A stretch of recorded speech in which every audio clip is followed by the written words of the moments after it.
एक कंजूस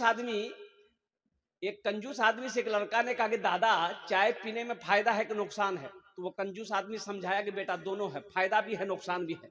बोला कैसे? तो वो कंजूस बोला कि अगर कोई पिला दे चाय तो फायदा है, और किसी को अगर पिलाना पड़ जाए तो ये नुकसान है, इससे बचना है।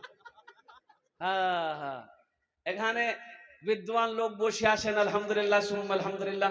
मेरे बच्चों बैठ जाओ, अल्लाह तेरे कारोबार में बरकत अता फरमा दे। आमी दुआ करे दे, बोल अल्हम्दुलिल्लाह सुम्मा अल्हम्दुलिल्लाह। मेरे भाइयों, मेरे दोस्तों, मेरे बुजुर्गों, मेरे नौजवानों, अल्लाह की जात को पहचानो, अल्लाह को पहचानो, अल्लाह से करीब हो जाओ, अल्लाह से मोहब्बत करो, इसलिए कि एक अल्लाह ही है बगैर मतलब का मोहब्बत करता है। तो दुनिया में कोई आदमी बगैर मतलब का किसी से मोहब्बत नहीं करता। बोले बात सही कि गलत है? दुनिया में कोई भी आदमी किसी से बगैर मतलब का बात नहीं करेगा, मोहब्बत नहीं करेगा। लेकिन मेरे रब की जात है, मेरे अल्लाह है, और कुर्बान जाओ, हम नाफरमानी पे नाफरमानी किए जा रहे हैं, गुनाह पे गुनाह किए जा रहे हैं, फिर भी मेरा अल्लाह कुर्बान जाओ, हम जो चाहते वो अल्लाह खिला देता है, हम जो चाहते मेरा वो अल्लाह पहना देता है। और कुर्बान जाओ, मीठी नींद सुलाता है, फिर मीठी नींद सुला कर मेरा अल्लाह जिंदा करता है, उठाता है। इसलिए उस अल्लाह से मोहब्बत करो, उस अल्लाह से करीब हो जाओ। मेरा अल्लाह कहता है मेरे तरफ तुम एक कदम बढ़ाओगे, हम तुम्हारी तरफ 10 कदम बढ़ाएंगे। तुम चल कर आओगे मेरे करीब में, मेरे पास में, हम दौड़ कर जाएंगे। है कोई प्यार करने वाला ऐसा दुनिया में? बताइए, है कोई ऐसी मोहब्बत करने वाला? कुर्बान जाइए। बीवी बोली शौहर से कि अच्छा तो बतावा, तो हमरा से कितना प्यार करे जा? तो शौहर बोला देखो दिमाग खराब मत करो, फालतू बात मत करो। बोला हम समझ रहे हैं आप हमसे प्यार नहीं करते हैं। बोला अल्लाह की बंदी करते हैं। बोला अच्छा बताइए ना कितना करते हैं?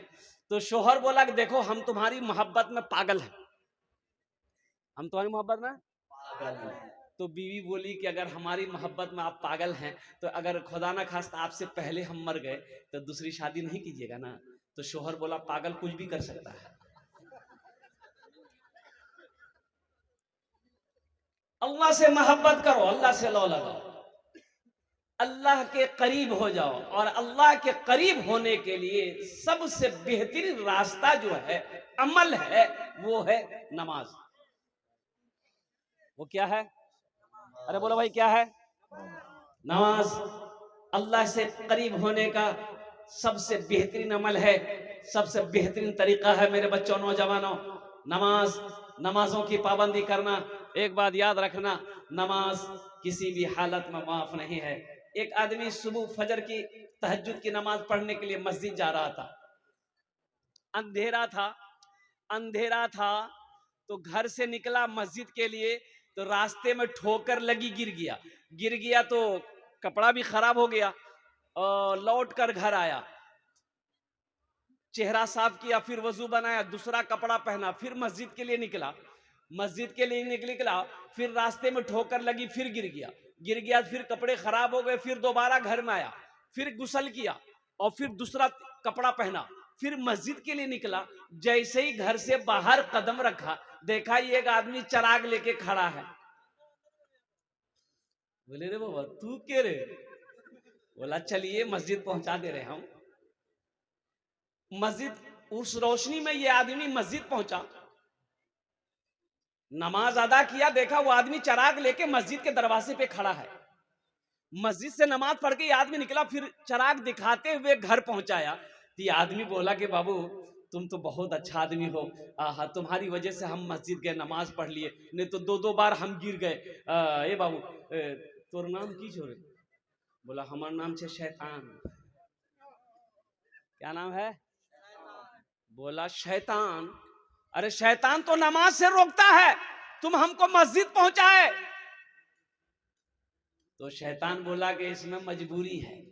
दरअसल बात यह है कि पहली मर्तबा जब आप घर से निकले आपको ठोकर लगी, गिर गए, तो फिर लौट कर आप आए, तो आपके गिरने की वजह से अल्लाह ने आपकी सारी जिंदगी को गुनाहों को माफ कर दिया। दोबारा ठोकर लगी, दोबारा ठोकर लगी, आप गिरे, घर आए, फिर कपड़ा तब्दील किए, फिर मस्जिद की तरफ निकले, तो अल्लाह आपके खानदान के सारे गुनाहों को माफ कर दिया। अब तीसरी मर्तबा आप मस्जिद के लिए निकले, हम सोचे कि अगर अब की बार गिरे तो कहीं अल्लाह पूरे मोहल्ले के गुनाह ना माफ कर दे, इसलिए हम सोचे कि किसी का गुनाह माफ ना हो, तुम नमाज पढ़ लो।